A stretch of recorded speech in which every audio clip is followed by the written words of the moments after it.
Welcome! Today I'm showing you how to hide photos into a gallery in your Samsung Tab S8 Plus. First of all, open your gallery, standard application on this device, and choose your, for example, photo. Then on the bottom we got more option, click it and choose move to secure folder.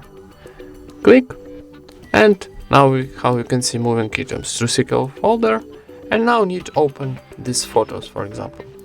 Find secure folder option, application, and choose gallery.